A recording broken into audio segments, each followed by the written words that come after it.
Thank you for downloading the Start the Week podcast from BBC Radio 4. For more information, go to bbc.co.uk/Radio 4.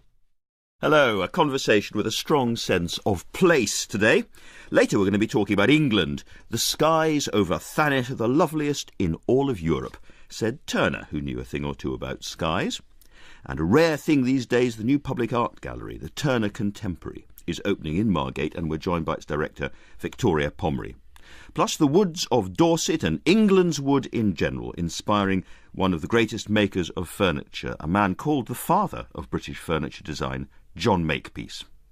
Before that, further afield, the plight of the indigenous Inuit in northern Canada, brought vividly to life in what I can only call a campaigning thriller by Melanie McGrath. And to start with, what happens when a leader attacks his own people and instead of being bombed by America and her allies, survives and retires?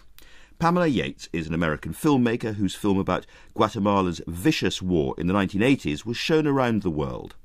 But at the heart of that war was a genocide of the native Maya people, and the search for justice turned to her original footage. Pamela, can I just start by reminding people about the Guatemalan conflict, because it's not so familiar. It certainly isn't. It's the sole genocide in the Americas in the 20th century, and so few people know about it, including Guatemalans under 30. So it's incumbent on us to remember it, to act on it, and none of the perpetrators of that genocide have been brought to account. And yet the Guatemalans have never given up on their quest for justice to make this happen. That's at the heart of soul of Granito. Of Granito, which is the new film that's been made. And it's the Maya people who were the indigenous people living in forests and farmland, and their land was taken away by big landowners, and that was probably the origins of the fight. That's the origins of the fight back in the 1980s, and it's the origin of the struggle today. Although today it's taking the form of big multinational projects in hydroelectric and mining. When you started out, you were very young. You're seen in your original film, When the Mountains Tremble, with your sound boom. And with remarkable courage, you and your cameraman made your way to the heart of the rebel insurgency against the Guatemalan government. They look very much like everyone's idea of sort of Marxist rebels hiding in the woods with their sort of berets and their Che Guevara T-shirts or so. But at the time, were you aware of what a dangerous thing you were doing? I was aware of what a dangerous thing I was doing, but I felt that I was in a unique position to be able to bring the story about what was happening in Guatemala and hopefully stop the violence. In my youthful innocence, I thought that if the rest of the world just knew what was going on in Guatemala, it would help stop the violence. And that drove me. And you also managed, remarkably, to film with the army, committing the terrible acts, and you interviewed this extraordinary character, General Rios Montt. So tell us about him, because again, he's an unfamiliar character. General Rios Montt was the president of Guatemala and head of the armed forces from 1982 to 1983, which was the peak of the genocide. And he is the one that strategized and implemented a plan to exterminate the Maya population in the highlands. He is now a congressman in Guatemala and heads up a political party. There have been multiple efforts to bring him to justice, including an arrest warrant for him against him for genocide. And yet he still is powerful and wealthy. How can this be? And you interviewed him at the time all this was going on. You asked him whether he was involved in repression. He kind of laughed, batted away the question, but did say that he was properly in control of the army, which will become important later on. You then, the second part of the new film, Granito, takes us to Spain, which will surprise a lot of people. Why is the Spanish court so important in trying to bring people to justice? The Spanish National Court is in the forefront of the principle of universal jurisdiction that says that some crimes are so horrible that if in their country of origin they're not being prosecuted, that any court anywhere in the world should try them. And Rigoberta Menchú Tum, the Nobel Peace Laureate, was the plaintiff who brought the genocide case to the Spanish National Court, having been influenced by the Pinochet case. So the idea is So the Spanish court simply asserts its global right to pursue these cases? Absolutely. and they investigate it, and they see whether there's enough evidence to issue arrest warrants and to bring the alleged perpetrators to trial. In the case of Guatemala, they found that there was sufficient evidence, and they ordered 8 arrest warrants on charges of genocide. 2 of the defendants in my original film, When the Mountains Tremble, have actually been issued arrest warrants. And so that's why the lawyers in the Spanish National Court case asked me to go into all my filmic outs to find forensic evidence in the genocide case. And that's where I found the very damning evidence against General Rios Montt, which asserts his chain of command. And that's the liability theory in the Spanish National Court case. And you found that by going back through footage that wasn't included in the original film, searching through your archive, as it were. You were aware that something pretty horrible was going on back in the 1980s, but I get the impression you weren't aware of quite the appalling depth of the carnage. No one was. It was really only until the Guatemalan Truth Commission convened and issued their final report in 1998 that it was found that genocidal acts had been committed. So it was an uncovering of this history that really led us to the understanding that we have today, and hopefully to a course of action. At the time, Ronald Reagan appears briefly in the film as a sort of bit player, as it were, explaining his support for the Guatemalan military. But it was a time when anybody who was fighting, guerrilla activities in Latin America would have been regarded as Marxists, and they were probably most of the Marxist revolutionaries. There will be some people who say, well, actually, it was terrible, but a bit like Pinochet, these countries have come on a lot. Is that the case with Guatemala? What do you mean by come on a lot? They've become richer. You know, if you go to Santiago de Chile, people are now having normal political conversations. It's a wealthier country, and somehow it's escaped from the Pinochet years. That's not really the case in Guatemala. In fact, the political violence from back in the 1980s has now morphed into drug trafficking violence. And the reason for that is that the impunity from back then has never been addressed. And I think that Guatemalans feel that unless they address what happened in the past, they can never be a democratic, modern, or prosperous society. So in their case, the two go hand in hand. And I would also say that back then, the people in the resistance against the military dictatorship were to a greater or lesser degree Marxist. They had a greater or lesser degree of consciousness. What they did have was the hope that Guatemala could be transformed. And there was a key guerrilla leader who got you in there and turns up astonishingly later in the film looking like a kind of rather well-dressed sort of businessman who's been living underground for sort of nearly 20 years. Absolutely. Gustavo Meoño, he was one of the founding leaders of the Guerrilla Army of the Poor. He now directs the National Historic Police Archives, where they're uncovering the role of the police and state terror during the years of the genocide. And just before we open this up, Rios Montt himself, the guy who was responsible for the genocide at the top, he can't leave Guatemala, is that right? You can't get him. You haven't yet found a way of actually getting hold of him in Guatemala, but he can't leave the country. He can't leave the country, and the Spanish National Court case has really emboldened judges and prosecutors in Guatemala to open their own cases. So that's what we call the justice cascade, when an international court really has a profound effect on domestic prosecutions. And sorry, there's one other thing I should just ask you about and raise, because in terms of the violence still going on, or the threats of violence, the forensic archaeologists who were digging up the bones of the people who were murdered in large numbers are now themselves the subject of threats. The concept of granito, which means tiny grain of sand, is a Maya concept that each of us have our small bit to contribute to positive social change.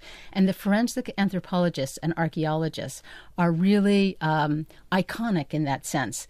Every single day, they're putting their tiny grain of sand. Of course, they're in danger, but that hasn't stopped them. They're putting their masks on, they're going down tunnels, and they're picking up bones and trying to work out whose bones they were and how they were killed. Yes, and they're using them as evidence in the genocide case as well. Melanie. Pamela, you mentioned in Granito that you felt frustrated that when your first film came out, When the Mountains Tremble, the film was really widely distributed, it became very famous, and yet ultimately it didn't stop the violence, it didn't change anything. And I was just wondering, with Granito, was that a kind of act of redemption for you, or act of atonement, to go back and try and make it make action from your film this time? Absolutely. How many times in life do we get a second chance? And in so many ways, this was the story of a lifetime that came back and gave me a second chance. And not only that, but all of the people from back then, like Rigoberta Menchú, who's the storyteller in When the Mountains Tremble, became the original plaintiff in the genocide case and is in the new film as well. So it's a story of destinies woven together. And perhaps it was my destiny to be able to make this new film. Victoria Pomery. I just wanted to ask you about the sense of ageing. I mean, Andrew's already mentioned you were much younger when you made the first film, but we get a sense of ageing coming all the way through to the Granito, and this lovely concept at the end of each of our own responsibilities. But do you think age has given you a sort of sense of being able to look back in a slightly different way? I do. That's one of the beauties and power of aging. And also, Granito is very much about documentary filmmaking. I try to bring all of the things I've learned through my experience to bear on this story. And the hope is that this story will also have great resonance for citizens around the world trying to throw off murderous dictatorships, putting their tiny grain of sand. John Makepeace. Pamela, I find it extraordinary that you were there in Guatemala at such a critical time, and I wondered whether you knew before going just what it was you were going to find. I didn't know what I was going to find. I knew that it was a hidden war. I knew that it was a hidden story. And I knew that so many courageous Guatemalan journalists had been killed or silenced trying to tell the story. And so I thought I would give it a chance, give it a shot, see if I could penetrate what that story was. Well, it's an astonishing film, both astonishing films. Let's move now to another indigenous people who weren't massacred, but they had a very, very hard time in a very strange contemporary story, 20th century story, I should say. Melanie McGrath, you wrote about the story of the Canadian Inuit people in the long exile, but you've come back to this place for a thriller, which I described at the beginning as a kind of campaigning thriller, because it is a proper thriller, but I think people will come away with it fascinated by the backstory of the Inuit. So, to start with, a lot of these people, and particularly the children, were forcibly removed from their families and taken south into mainland Canada to be educated. Yes, that happened generally throughout Canada with its indigenous peoples, not just the Inuit, but the Native American people too, and rather in a similar way to the way it happened with the Aborigines in Australia. And a lot of children were then transported right back up to their Arctic communities without being able to speak any Inuktitut, the local language, so they couldn't actually communicate with their parents. They also came back, a lot of them infected with southern diseases, most notably TB, which when you say there wasn't a massacre, there kind of was a massacre, but it was a massacre of neglect, in a sense, that a lot of the Inuit fell prey to Western illnesses and were not treated right up until actually the 1970s and the 1980s. And there was a second phase in this story where large numbers of Inuit people were sort of resettled into the far north for geopolitical reasons, I suppose. Yeah, well, it was after the Second World War. The Canadians realised that the United States actually had more personnel in the Canadian Arctic than the Canadians themselves did, and the US was making moves on the Canadian North, as were Denmark, Norway, and other Arctic nations. And the Canadians got very worried about this and felt that the only way to claim sovereignty over the territory was to have some Canadians living on it. And the only Canadians likely to survive were Inuit. So in 1953, they forcibly removed 19 Inuit families from their homes in the Hudson Bay, about the same latitude as Inverness, say, and they moved them 1,500 miles north to Ellesmere Island, which is the most northerly landmass in the world, and more or less just left them on a gravel beach. Good grief. And yet they survived, and that is the setting, that is the area for the thriller that you've written. Yeah, I wanted to write something that made those people's lives and the place itself more accessible, and hence to write an entertainment. I hope that I've written a page-turner, but there's a slightly more serious point too, which is that these people are like you and me. I mean, they watch TV, they play computer games, they just may never have seen a tree or may never have ridden in a car. But in terms of their humanity, they're as recognisable as your next-door neighbour. And I felt particularly now, at a time of tremendous change in the Arctic, that the more people understood the Inuit, the more respect they'd have for them and the more understanding they'd have for them, and the more they would see that the Inuit really are the stewards of the Arctic, and whatever happens in the Arctic, it needs to be led by the Inuit. Because there is an underlying melancholy about this landscape caused by global warming, climate change, the changed behaviour of the bears, the changed behaviour of the ice and the snow, which is a kind of theme underneath the human story. Yes, absolutely. The kind of change that's happening in the Arctic now is that the reasons for it are very complex, I think, and much under dispute, but there's no disputing that the change has happened. Even to the degree that in the Western Arctic, for the first time ever, grizzly bears are breeding with polar bears to produce this cross that they call the Pisley up there. But what do they look like? Well, they just look like sort of blonde grizzlies, but they're much meaner. Oh, right, yeah. Don't want to come across one. But the ice is obviously melting much more quickly, and that doesn't just have an impact for water levels and so on. It also means that it becomes very difficult to travel, because the Inuit up there travel on the ice. It's a desert.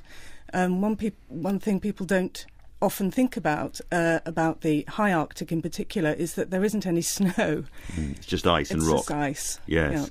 Yeah. And in the case of Pamela Yates's story about Guatemala, the evidence, the bodies and so on, rot away quite quickly and have to be dug up and burned. One of the points that you make in your thriller about the high Arctic is that it's in a sense nothing is lost. Everything is lying permanently either frozen or to be dug up again or to be uncovered underneath stones. Yeah, that really struck me when I first went up there, that particularly in a city, and a city that's as historically rich as London, you dig down to get the history.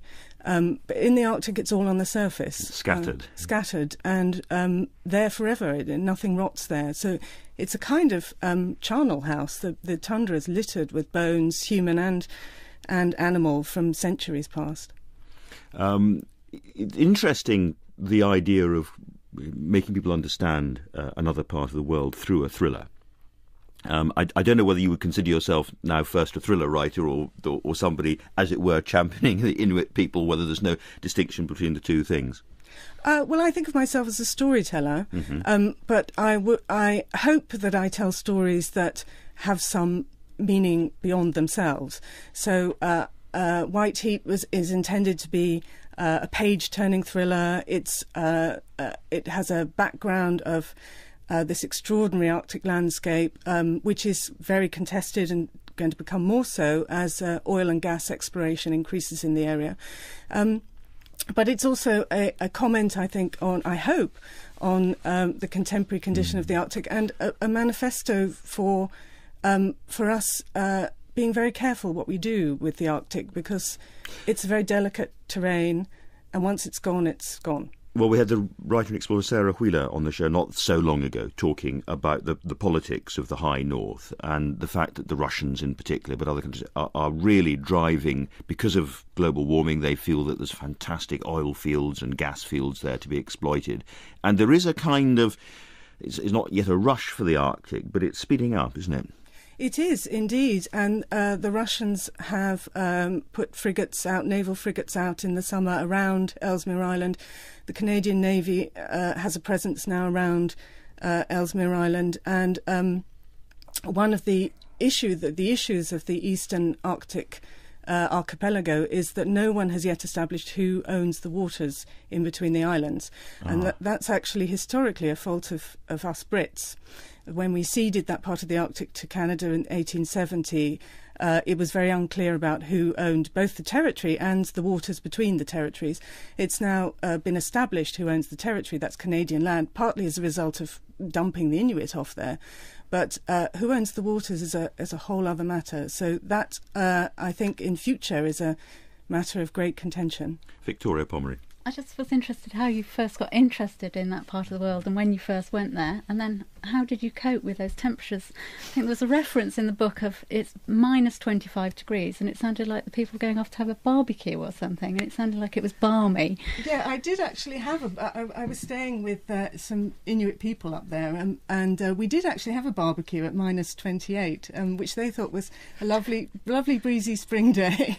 I guess when I'm always interested in marginal places where people have a struggle to survive, because I think dramatically, from the point of view of storytelling, that the greatest stories are there. And I felt that it was a tragic story that these people were moved up there. It was also a story of great human resilience and resourcefulness. And as for the cold, I'm not actually a cold weather person, but you chose badly then. Yeah. I say you're Pamela Yates. You painted an astonishing and beautiful portrait of the Arctic. I'm wondering how that kind of lunar landscape is really reflected in the culture of the Inuits. I think that the landscape, unlike most landscapes, the landscape of the Arctic is something that you cannot negotiate with, or at least you can only negotiate with it in a very subtle way and from the position of absolute knowledge. And I think that's the Inuit do have absolute knowledge. The landscape is inside their bodies. And it's one thing that's been known about the Inuit for hundreds and hundreds of years, that they can draw you a map of virtually anywhere.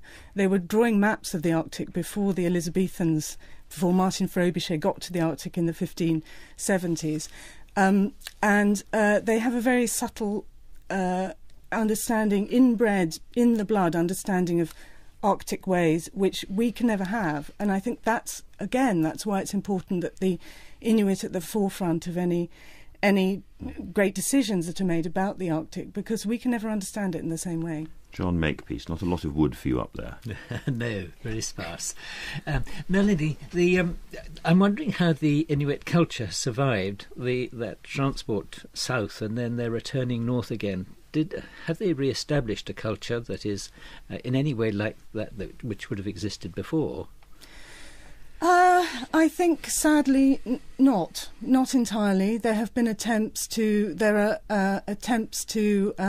reintroduce Inuktitut in the schools and make sure that the children can speak the native language.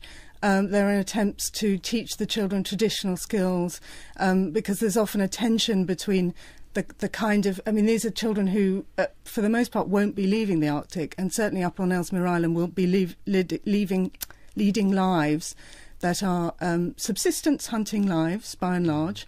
So there's a tension between the Canadian government wanting to teach them about...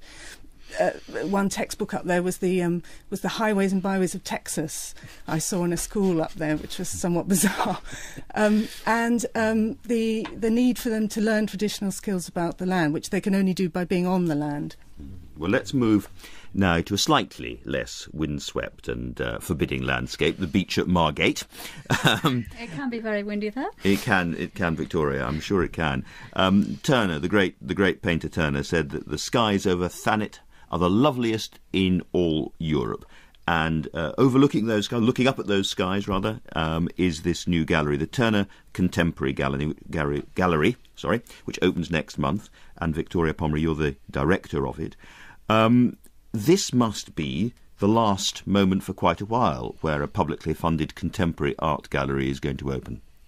Yes, although this year, it has to be said, there are three of us, I think. There's another Chipperfield-designed gallery opening in Wakefield at the Hepworth, and another building called First Sight in Colchester. We are the last of the generation. It's a very exciting moment, obviously, for Turner Contemporary, and I think in the longer term... we here in Britain need to think carefully about cultural provision. The idea for Turner Contemporary developed out of needing greater cultural infrastructure within Kent, which suffers from its close proximity to London, but also as a regeneration project. So it's an initiative to regenerate Margate and the entire East Kent region. Let's talk a little bit about Margate itself, because people think of it as the sort of, the jolly, cheeky, chappy resort of the post-war period. But it was also it was a magnet for aristocrats and for artists going way back. Yes, it was definitely one of the first seaside resorts. I think it had the first donkeys on the beach of anywhere in the UK. It was also a place where writers, architects, Pugin came and lived in Ramsgate round the corner. T.S. Eliot wrote part of The Wasteland at Margate. So it's had a long cultural history. Turner made repeated visits to Margate. He went there as a child. He went to school in Margate, in the old town. He then returned in the 1820s and 1830s, and many of his key works feature Margate or the North Kent coast. And he returned for the skies, but also for his landlady. He called himself Mr. Booth. Yes, he returned for two things. I think Mrs. Booth was a key figure, and the new gallery designed by David Shipfield is actually built on the site where Turner used to lodge with Mrs. Booth. She had a delightful double-fronted house looking out onto the seafront at Margate. Sadly, that building was demolished many years ago, but I think we have a very, very direct link with Turner through the site and the location. And the views from the gallery are some of the same views that Turner would have seen from this lodging house. Thanks to Tracy Emin, the artist, Margate has a place on Britain's art map. But I wonder whether there was much sort of collective memory or town memory in Margate about Turner when you started on this project. Yes and no. I think some people know a lot about Turner and Turner's links to Margate, and certainly one of the key drivers for Turner Contemporary back in the late 80s and early 90s was an elderly gentleman called John Crofts, who knew a lot about Turner's relationship with Margate. I think sometimes I'm amazed that people haven't heard about Turner, but that's quite understandable given that the Turner Prize is all about contemporary art, and lots of young people think Turner Prize must be about younger artists. And this gallery, which looks very modern, is going to you're going to be doing a mix of older paintings. There'll be the old Turner there as well, but largely contemporary art or modern art. Largely contemporary. I think it's saying that in his time, Turner was a contemporary artist. He was one of the leading contemporary artists. He was controversial. He was not conventional. Contemporary artists today continue to be radical and inspiring, and we want to show the legacy between Turner and the historical with today's artistic practice. It cost around £17.5 million, I think, the gallery, a third of that coming from Kent County Council.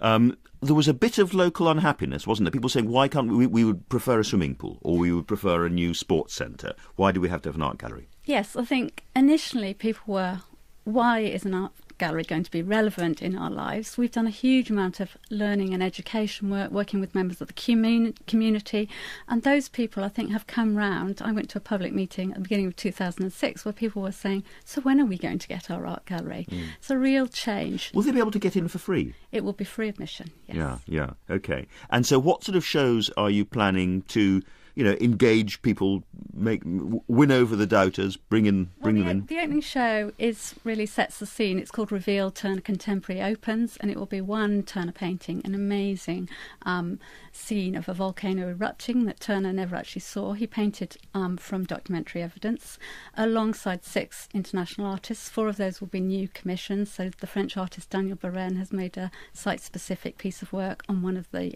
in one of the main spaces. We will follow that with a show called Nothing in the World But Youth, which is all about youth culture, and obviously Margate has got a very important role to play in youth culture. The Mods and Rockers, Dreamland, when it was there, this amazing fun fair, and that will be followed by a large-scale exhibition of Turner's works called Turner and the Elements, alongside an artist called Hamish Fulton, who's an artist who's based in Kent, but actually his practice is all about walking. Yes, he's a very, very great and well-known artist. And presumably the idea is you're going to bring people into Margate from other parts of the UK, not simply for the donkeys, but for art. No, definitely to see art. Yes. You know, speaking about the controversy, you're not only a museum director, you're a diplomat. What do you hope that the people who oppose the museum will think when they walk into it for the first time? Well, one, I think it's about getting them into the museum to make sure that they actually come and visit so that they have a direct experience, and that's going to be really important that they come and they visit. And two, that they may have their minds changed. And not everyone is going to like every show we put on. That's not the point, but it's about being open to something new and something different. Melanie. I'm really interested in the idea, Victoria, of the arts spearheading regeneration. And one of the things I'm interested to know from you is how you measure that. Well, this is always very, very difficult to measure. There's the economic side, which is the easiest thing to measure, and then there's the much more softer measurement around learning, around changing attitudes. And we're working closely with some researchers to try and find a methodology which will enable that to happen. But I think it's really important to be able to capture that measurement. And I think over the years we've worked with people who've been absolutely bowled over with an installation we've put on, an exhibition or a project that they've worked on. People talk about their lives having been changed, having been totally transformed. Well, let's turn from one exhibition to another, and an exhibition of furniture, and from one part of England, Margate, to another, Dorset, and from a beach to a wood, or woodlands. John Makepeace, you've been called the father of British furniture design, and you've been working with wood all the way through your career, at different scales and in sometimes almost semi-industrial output, and at other times very small scale.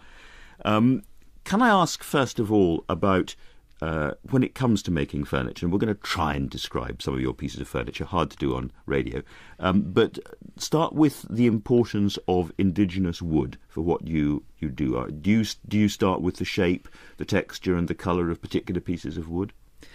No, I'm not so much concerned with that. What really excites me about woodlands and trees in our landscape is that I think we all feel that our landscape is actually made by those features in the landscape. I mean, they're the largest plant that we have, and they're just such gorgeous structures.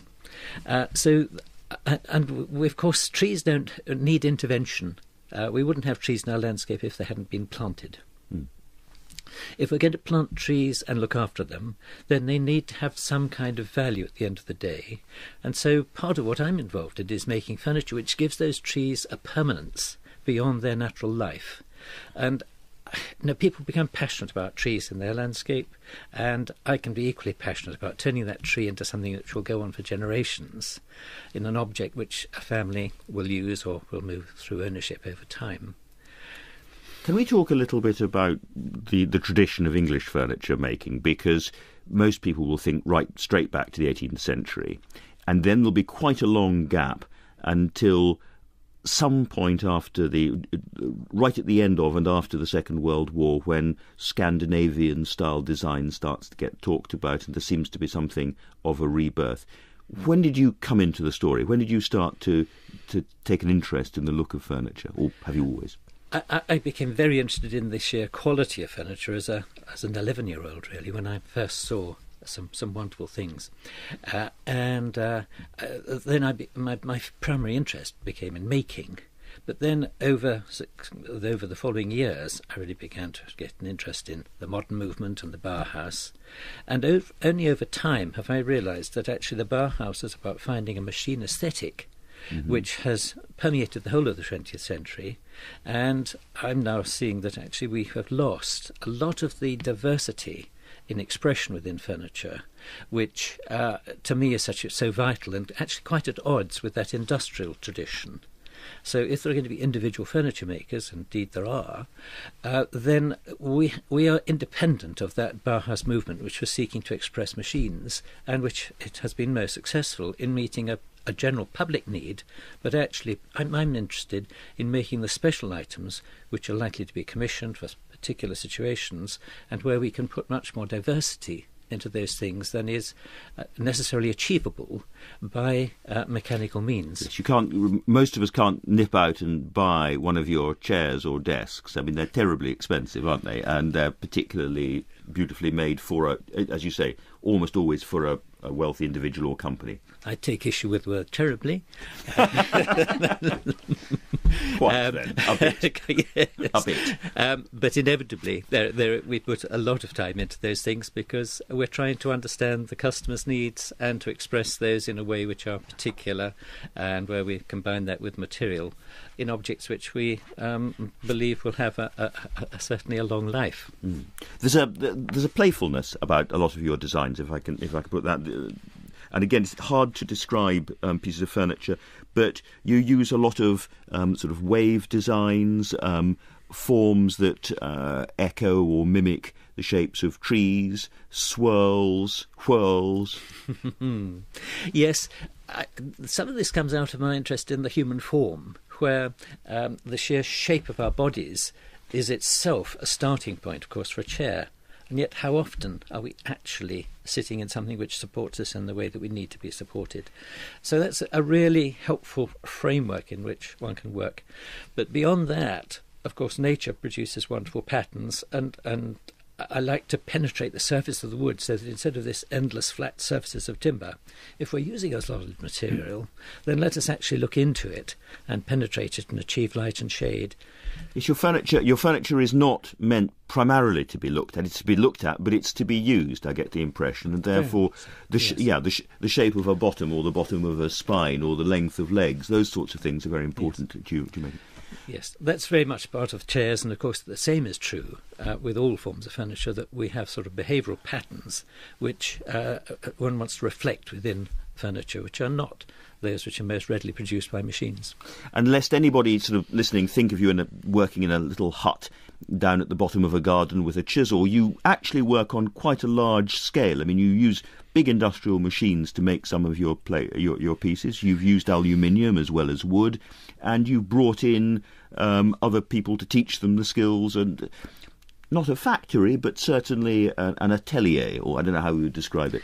Yes, my activities have been quite diverse. So I have certainly been involved in production. I've been involved in how do we make better use of forest produce through research programs that tell us about, for instance, the small timber coming out of forest, which was not at all understood beforehand. And of course, it's resulted in buildings which are hugely exciting and very, very economical in terms of use of resources, with minimum impact. So that's another area. I'm now more involved in the small-scale operation of producing commissions. A lot of people will think wooden furniture, harvesting forests well. This is an environmental project. But what's interesting about your career is that any environmentalism is pretty closely connected to the hard business of selling and creating businesses and creating wealth. In other words, it's not airy-fairy. It's not... No, that's right. And when running the college at Parnham, that was an absolutely integral part. That it was design, it was making, and it was business management. And so equally in my own career, that has been a vital component. And I've had to look further afield. So my clients are scattered around the world now because there is that sort of interest in furniture that is global. Can you have good furniture that's industrially produced and cheap? Absolutely. Yes, I don't in any way dispute that, but actually it's the diversity of the language that takes time and labour. Pamela? When you go, I think of you as being integrally connected to Dorset. When you go for a walk in the woods in Dorset, what is your unique way of seeing the woods that we may not be part of? I think I don't often walk in woods. I more often work in them because I'm actually looking after young woodland, trying to bring on trees so that they become good and useful timber in due course. Because I'm basically, I love being active and doing something that's constructive. So what I'm looking at is how do we bring on a woodland to become a future of timber?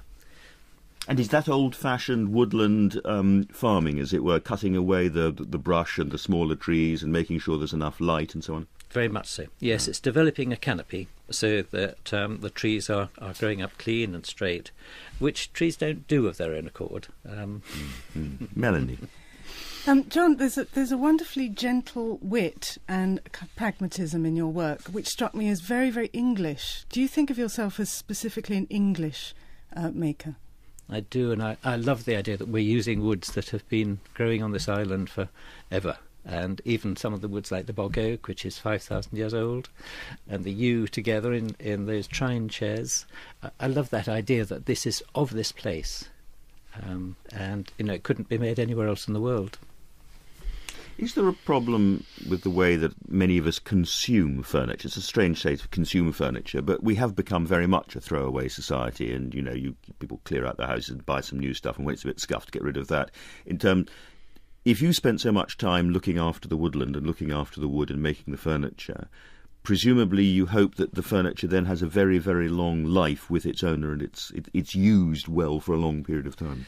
Yes, and I think one of the most disconcerting aspects of that is the extent of the expenditure now, which people now make into fitting out interiors, which one knows perfectly well will be a very short life, they'll be torn out, whereas the freestanding objects, even if that person falls out of love with them, they become something, they can be moved on. And the world seems to have been putting so much more into things which cannot last and will not last, even though they've got huge amounts of labour and effort go into them, and good creativity, but actually they will finish up being torn out and replaced.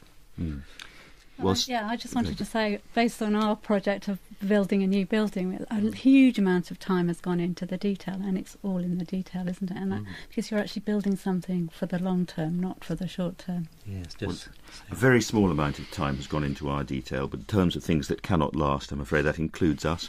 Thank you to all my guests: Victoria Pomery, the director of the new Turner Contemporary Gallery in Margate, which opens next month; John Makepeace, an exhibition of John Makepeace's work enriching the language of furniture, is on now at Somerset House in London before it heads to Farnham and then to Leeds later in the year. Melanie McGrath's novel White Heat is out as well, and both of Pamela Yates's films Granito and When the Mountains Tremble are playing at the Human Rights Watch Film Festival in London on Friday and on Saturday. Next week, the history of civilization, no less, the British and Saudi royal families and the new money markets with Neil Ferguson, George Magnus and Madawa al-Rashid. But for now, thank you and goodbye. National Court case asked me to go into all my filmic outs to find forensic evidence in the genocide case. And that's where I found the very damning evidence against General Rios Montt, which asserts his chain of command. And that's the liability theory in the Spanish National Court case. And you found that by going back through footage that wasn't included in the original film, searching through your archive, as it were. You were aware that something pretty horrible was going on back in the 1980s, but I get the impression you weren't aware of quite the appalling depth of the carnage. No one was. It was really only until the Guatemalan Truth Commission convened and issued their final report in 1998 that it was found that genocidal acts had been committed. So it was an uncovering of this history that really led us to the understanding that we have today, and hopefully to a course of action. At the time, Ronald Reagan appears briefly in the film as a sort of bit player, as it were, explaining his support for the Guatemalan military. But it was a time when anybody who was fighting, guerrilla activities in Latin America would have been regarded as Marxists, and they were probably most of the Marxist revolutionaries. There will be some people who say, well, actually, it was terrible, but a bit like Pinochet, reminding people about the Guatemalan conflict, because it's not so familiar. It certainly isn't. It's the sole genocide in the Americas in the 20th century, and so few people know about it, including Guatemalans under 30. So it's incumbent on us to remember it, to act on it, and none of the perpetrators of that genocide have been brought to account. And yet the Guatemalans have never given up on their quest for justice to make this happen. That's at the heart of soul of Granito. Of Granito, which is the new film that's been made. And it's the Maya people who were the indigenous people living in forests and farmland, and their land was taken away by big landowners, and that was probably the origins of the fight. That's the origins of the fight back in the 1980s, and it's the origin of the struggle today. Although today it's taking the form of big multinational projects in hydroelectric and mining. When you started out, you were very young. You're seen in your original film, When the Mountains Tremble, with your sound boom. And with remarkable courage, you and your cameraman made your way to the heart of the rebel insurgency against the Guatemalan government. They look very much like everyone's idea of sort of Marxist rebels hiding in the woods with their sort of bear. Thank you for downloading the Start the Week podcast from BBC Radio 4. For more information, go to bbc.co.uk/Radio 4. Hello, a conversation with a strong sense of place today. Later we're going to be talking about England. The skies over Thanet are the loveliest in all of Europe, said Turner, who knew a thing or two about skies. And a rare thing these days, the new public art gallery, the Turner Contemporary, is opening in Margate, and we're joined by its director, Victoria Pomery. Plus the woods of Dorset and England's wood in general, inspiring one of the greatest makers of furniture, a man called the father of British furniture design, John Makepeace. Before that, further afield, the plight of the indigenous Inuit in northern Canada, brought vividly to life in what I can only call a campaigning thriller by Melanie McGrath. And to start with, what happens when a leader attacks his own people and instead of being bombed by America and her allies, survives and retires? Pamela Yates is an American filmmaker whose film about Guatemala's vicious war in the 1980s was shown around the world. But at the heart of that war was a genocide of the native Maya people, and the search for justice turned to her original footage. Pamela, can I just start by at the time all this was going on, you asked him whether he was involved in repression. He kind of laughed, batted away the question, but did say that he was properly in control of the army, which will become important later on. You then, the second part of the new film, Granito, takes us to Spain, which will surprise a lot of people. Why is the Spanish court so important in trying to bring people to justice? The Spanish National Court is in the forefront of the principle of universal jurisdiction that says that some crimes are so horrible that if in their country of origin they're not being prosecuted, that any court anywhere in the world should try them. And Rigoberta Menchú Tum, the Nobel Peace Laureate, was the plaintiff who brought the genocide case to the Spanish National Court, having been influenced by the Pinochet case. So the idea is So the Spanish court simply asserts its global right to pursue these cases? Absolutely. And they investigate it, and they see whether there's enough evidence to issue arrest warrants and to bring the alleged perpetrators to trial. In the case of Guatemala, they found that there was sufficient evidence, and they ordered 8 arrest warrants on charges of genocide. 2 of the defendants in my original film, When the Mountains Tremble, have actually been issued arrest warrants. And so that's why the lawyers in the Spanish... and the Che Guevara T-shirts or so. But at the time, were you aware of what a dangerous thing you were doing? I was aware of what a dangerous thing I was doing, but I felt that I was in a unique position to be able to bring the story about what was happening in Guatemala and hopefully stop the violence. In my youthful innocence, I thought that if the rest of the world just knew what was going on in Guatemala, it would help stop the violence. And that drove me. And you also managed, remarkably, to film with the army, committing the terrible acts, and you interviewed this extraordinary character, General Rios Montt. So tell us about him, because again, he's an unfamiliar character. General Rios Montt was the president of Guatemala and head of the armed forces from 1982 to 1983, which was the peak of the genocide.